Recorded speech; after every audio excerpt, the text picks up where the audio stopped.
هل انا اشتريت الاندومي دي بس عشان مرسوم عليها بيون وسوك؟ الحقيقه هي وطبعا لازم هنجربها مع بعض. وانتوا مش عارفين مين بيون وسوك، سكرول. شكلها حلو ازاي، وتحسوها كده فيها لحمه وجوسي، فاهمين قصدي؟ دي بيبيميون 2.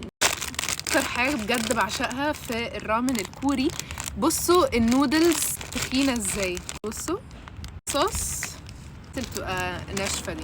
مكتوب ان انتوا ممكن تاكلوها يا ساقعه يا سخنه، بس طبعا انا هعملها سخنه. بحط الاول ميه تغلي وبعدين هبقى احط المكونات. انا معرفش صراحه هي دي هتكون سبايسي. مش عايز يتفتح. هو ليه ريحته سمك؟ ممكن نحط نص البتاع. اختي يا فاطمه بتقولي كفايه هنقلب. بجد ريحته سمك ولا ريحته ايه؟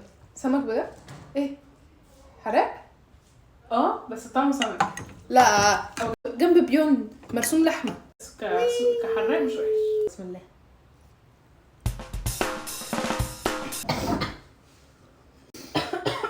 دي مش وحشه. مش وحشه، ما فيهاش ريحه ما فيهاش طعم سمك خالص. لا. which is so weird. الصوص بس هو عشان هو وانا باكل مفيش طعم سمك، هي الريحه بس. ليه كده؟ طيب قفلتوني من قبل ما ادوق ده، بس هي طعمها حلو. مش هجيبها تاني لان السبايس الكوري ده لا قوي يا جماعه بجد، مش هقدر اكل واحده لوحدي يعني. بيدخل في الزور، بحس ان انا هموت. هي احلى حاجه ملمس النودلز بجد. كنت لسه هقول احنا قوي. بص التكستشر بتاعت النودلز رهيبه.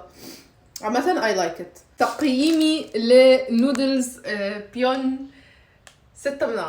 حرق فيها صعبه قوي.